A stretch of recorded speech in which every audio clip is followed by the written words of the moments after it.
Another week in the NFL, boys. It's your commissioner, Dylan Dowdy. The man who looks like a bird or made with turtle.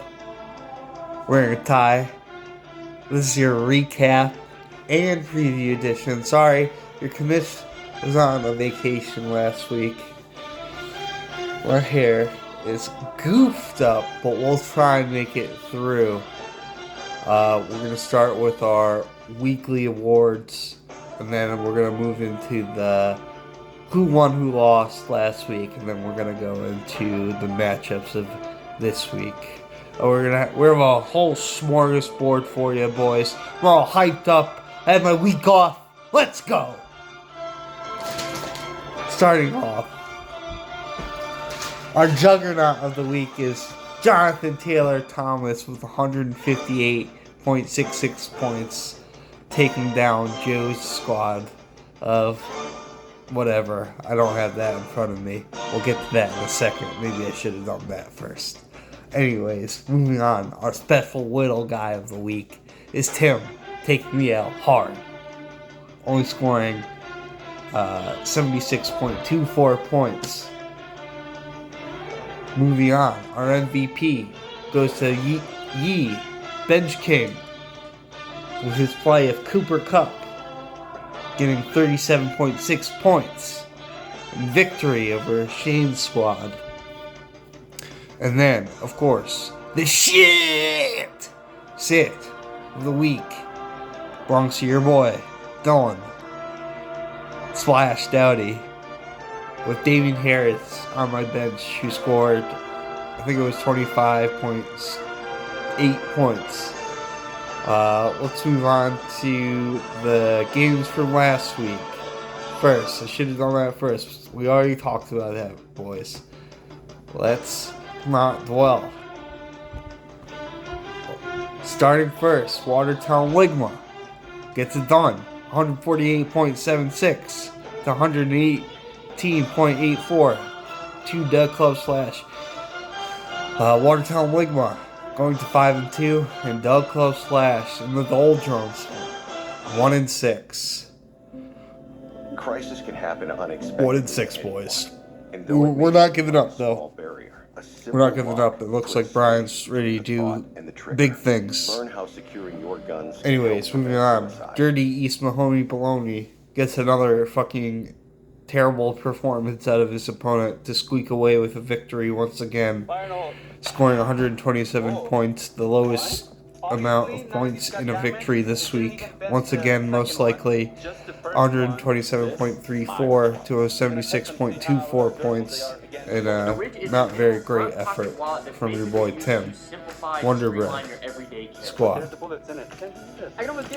Next, we have Jonathan Taylor Thomas defeating Can I Borrow a Feeling, 158.66 to 144.98.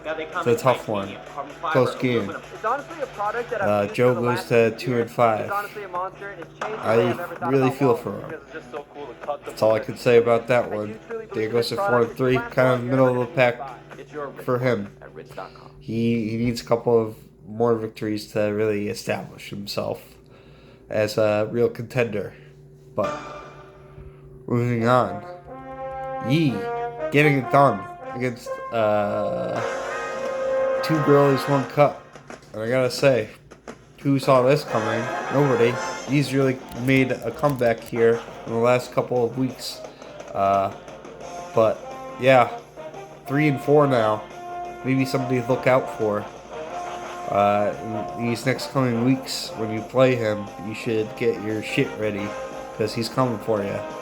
153.24 to 119. So that does it for week 7. And everything that has to go along with it. We're on to week 8, folks. I know this video is running a bit long, but let's get to it. It's the Brothers Dowdy in our first matchup. Doug Club Slash projected to win against 2 girlies, 1 cup, 129.2 to 118.6. Can only hope. Then we have Bench King taking on Jonathan Taylor Thomas, and Yi projected for 3 wins in a row here, 140.8 to 133.8. And this is our featured matchup of the week coming up, because this, besides me and Shane, is the longest tenured friendship / knowing each other of anyone in this group.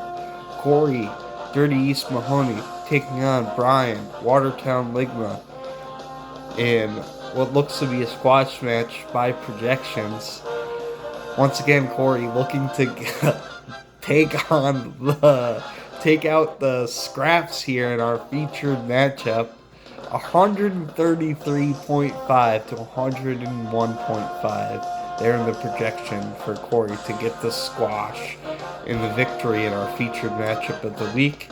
But that's not the last one. Usually we do featured matchup last, but we're doing this all fucked up today.